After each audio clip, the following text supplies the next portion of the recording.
Alright, you might want to know what I think about this guy. Because he's in front of talking about a specific topic of preserving games. He is lying to you. My god. Let me quickly give a very tiny version of this. Stop killing games. So, some games cannot or don't want to maintain servers. They just drop that, and if the game is always online, well, it's dead. There's nothing that they can give to you. They don't want to pay for the servers, whatever the fucking case might be, and all your progress disappears. All the time you sunk into playing something like ES Legends, which I did, he is gone, and from me as a consumer standpoint of like, I don't understand why they couldn't just keep the servers up, like, what's the problem? Ordinary Gaming even wants to say that, oh, you're against games, you don't support games at all. If you think that preservation is not important. And unfortunately, it's not important.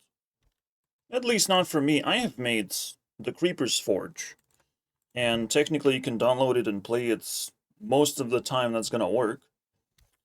But being consumed over preserving as much of history as possible, making sure that AdventureCraft works all the time, that's not my job. Like, it's fucking hard. And people did succumb to nostalgia, often coming to my Discord just to try and play this game.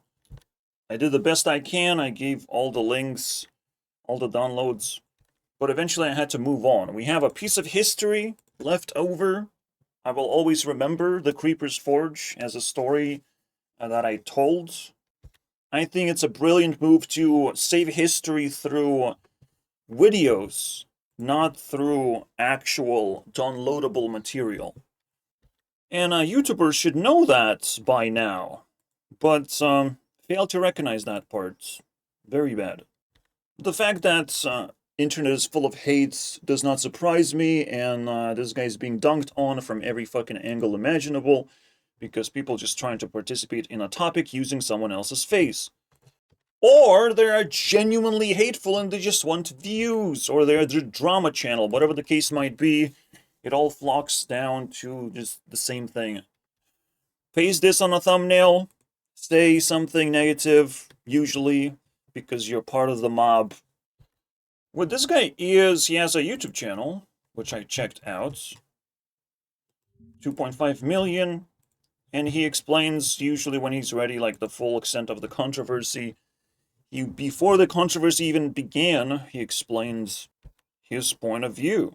Like, it's really down here. He uploaded many videos before this thing hit the fan. You know, stop killing games. He explained exactly. And I can rephrase it even better. You can ask government anything. How does that sound like?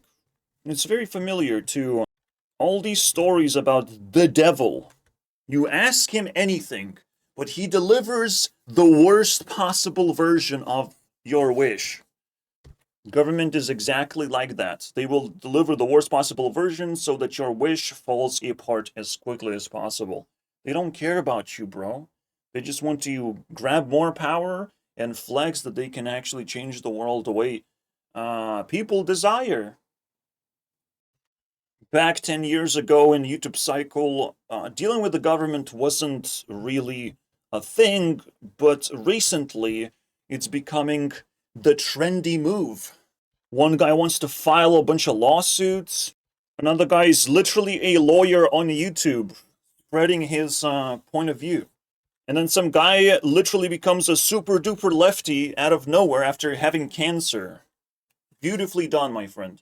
Whatever the case might be, YouTube is leaning towards politics more and more. And this is one of those cases where we would ask the government for something. Also, I haven't even watched the second part. Crazy, guys. Crazy. He's a well-spoken individual, there's nothing to hate about him. It's actually bizarre that his reputation is on the line on this one, simply because he wants to slow down. But that's kind of like the gist of things. The leader wants to slow down, like he is so into game development, right? He kind of represents that space. And I think just a simple sentiment of like, you have to word things properly, and you probably have to slow down when it comes to interacting with the government, and not just propose random bullshit, because it can backfire very easily, and all of a sudden game developers don't want to do games anymore. Because the coolest proposition that you can send to the government is enslave all game developers to make games for us, and like, it's gonna get a lot of votes. Of course we want slaves that make games. That's the most beautiful thing, right? But someone actually is gonna suffer because of that. Oh my god, there's gonna be a minority that suffers. Oh no! We don't care about those guys though. We just want games. You know? This is the usual mistake that people make when proposing something to the government. We make a little bit of portion of people suffer by accident, just because we want something really badly. The exact details you have to dig for yourself, but I'm just giving a cautionary warning that this drama is in fact something to learn from. I definitely need to watch this ASAP right now. But before that, let me address this thing. He's a streamer, by the way, and puts out streamer VODs, but his streamer VODs are targeted, right? He decides what to talk about and explains it pretty well. It's worth watching, basically. It is not Asmongold bullshit, alright? This is a streamer that is actually likable, which is an unbelievable achievement you've never seen before. A likable streamer? What is bad about him? His game sucks, basically, a little bit. He can't put much effort into it, and it's like he didn't give up properly by giving someone else to develop the game for him. Whatever, right? He should have enough money to employ a bunch of people to make games in a completely different way. And another bad thing is that he said, I don't like reading in video games is a bad criticism. No, you have to pay attention to this. Anytime you can tell a story through game mechanics, you have to do that instead of just regular dialogue. Regular dialogue doesn't hit hard at all, especially when you want to skip all of it. You know, when it's too much. If it's just two-word pop-up that you don't even have to worry about, yeah, cool dialogue. But naturally, people just want to experience a game for it being a game. If you want to read a book, you read a book. It's a whole different experience. So he kind of messed up on that one when he was talking about like what criticism you get from people playing your game, and that you have to listen to that shit and improve, and that it can actually significantly improve your game. He's very good at giving a kickstart to make video games, right? This is it's a piece. It's definitely, it prepares you for the journey of making video games, and it even tells you to not quit your day job. Everything is like well crafted. I have no complaints about any of his content. The only complaint I have is that I tried to make this video and it fucking crashed. OBS crashed, bro, on this guy. He's saved. He got God's mercy. He didn't got 1 hour video. He got this. Again, he addressed a lot of controversies here, but not this in particular. So let's see what else he says about Stop Killing Games. Playable state. People genuinely say that this is misinformation somehow. It's education. You need to know this information. It doesn't conflict even if he's wrong about something. He's not talking facts. He's talking about being careful of the government changing things left and right about games, right? He even looked at the intentions of the guy, and to me it also seemed a little bit odd.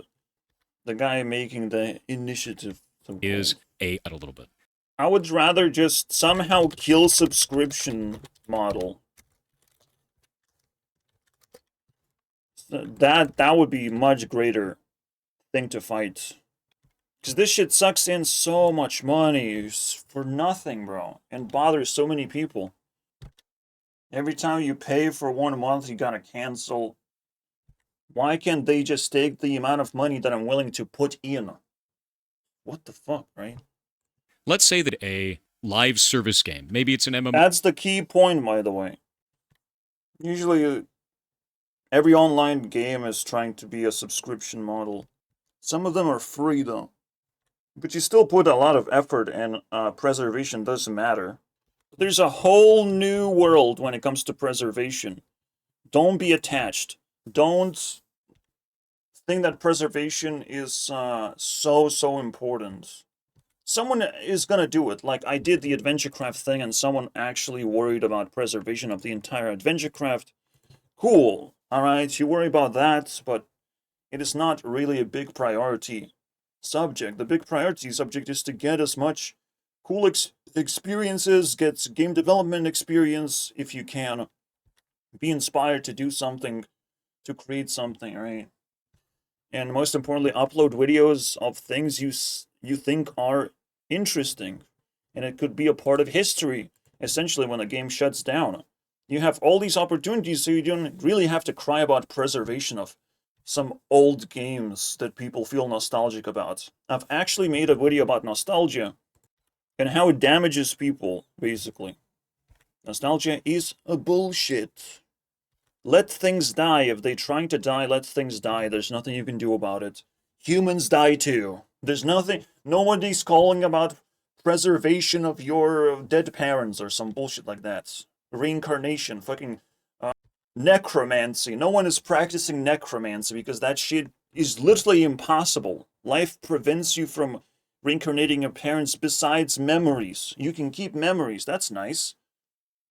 And we're doing it now more than ever before. We're preserving more content than ever before. So whatever the fuck this guy is yapping about, yet again, all I hear is rat noises. I'm about to release Influence Tracker 4, but I promise very much so that the next Influence Tracker is going to have a drawing program where it's very convenient to create a blackboard drawing explanation teacher thing. All right, it's almost available. Just gotta properly do it now. Like, it's not that hard. It's not that hard, guys. And maybe people like these, including me, because I use it all the time, I'll be able to help myself. You know, I use GIMP personally, mastered it, but people like these can fall behind a little bit. He knows how to use Steam. I don't know how to use Steam. art and profit off, right? So But like, imagine how thin of the fucking pencil actually is. Like, it's disgusting. then I go, I just Yeah, very important to understand that some people have to be banned from a live service even though they paid for it. They can't be banned because they don't. Well, they break the game. They break the game somehow. They cheat. destroy your Reddit. I go after your business. I form an initiative to enforce that. That means the government has to build a registry of all of those. Yeah, I did found the same problem. Government needs to have a centralized system where it collects dead games and still serves them somehow in some, like, it's a museum of games potentially. That's a nice way to look at it, right? That's going to be a massive. No, government can just like fund preservation of gaming and that's it, right? And make sure that to collect dead games that if you kill your game, it should be publicly available still, right? Maybe that is the best solution, but you have to find really the best solution, the best two sentences you can say to the government, and the government fully understands what you said and, you know, does the thing instead of like putting document after document. What? I think all the initiatives should be 2 lines, 2 sentences. I think government could restructure itself so well by just only allowing 2 sentences to change the world. Because simple things are the most powerful ones. Simple things is what everyone can agree on or disagree on. They can take a stance, all the NPCs. So 2 sentences, right? Fund the preservation of games by taking dead games into a centralized domain, right? And potentially you'll be able to also have servers on the side that save the online games, because that's usually the ones that die the most. That's usually where the plug can be cut, right? From the developer side of like, we don't want to support this game anymore. Most powerful piece against preservation is that you have to move into the future. There's more experiences into the future, and it doesn't matter who fucking lives or dies. You gotta keep going forwards. Because you came forward into this location, so why can't you just continue moving forwards? Right? Why do you have to settle? Why do you have to find a community in the world of capitalism when you have to also experience things that are about to die anyways, right? There's more things that are about to die. So why don't you want to experience that too? Right? Maybe Minecraft will die. Maybe Hytale will die actually, you know? Instead of being never released. If you're a true gamer, you want to experience as many games as possible. Instead of crying of the ones you have lost. The initiative. The future is always brighter than the past, and you can revive. You can use actual necromancy to revive old games using better technology. You know? You don't need the exact same thing, you just need the ideas to be preserved. And you can revive whatever idea it was. Maybe do it a lot better than last time. In the first place. Oh, dead game. There's only 5 people online. Why would I play that? So why would you want to preserve a game in that state? That does. Yeah. You would want to preserve the YouTube video state where a bunch of people are actually playing and enjoying the game together. Like, things are inevitably gonna die. And they even die as you play the game. You don't want to have the same experience. Like, we're literally just reinventing YouTube right now. Of like, hey guys, don't forget to preserve your experience. Welcome to social media. You can preserve your experience. You might have forgotten that thing because you haven't preserved the importance of preserving things. Blah, blah, blah. It's crazy. People might just discover it for the first time and gonna be like, oh, oops, I forgot all these games that I played. Oh no, buddy. Oh no, you were too shy. Now you're gonna do the right thing, right? And preserve the experiences that you have, right? Right? You learned? No? No, this guy bad? And you move on? What is the ending of this, guys? I've been screaming for people to use social media to be social all the time. I can't help myself. That's what you fucking do.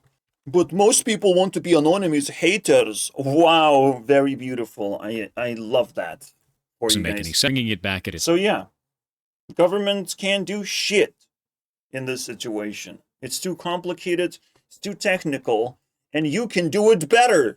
You can do it better than the government, bro. Oh my god, and you should. It's height. You're not preservation. And this guy is just a badass, right? Now, it's extra badass because now I realize that he's a badass and he's worth talking about. So no problem for the drama. I'm not mad. Be the drama queen because you deserve. You can win every drama. Yay. Why are you upset? Just wait. I'm not going to wait. And the reason I'm not going to wait is because I see the start of this conversation not making sense. It's not including the Yeah, he just wants to make more sense. actual developer side of the inside of the game. Everything is so clean. Like, why is this guy being hated? I will never understand. Type in the comments. Oh, wait, I will ignore them. You'll have to come to my main channel, unfortunately.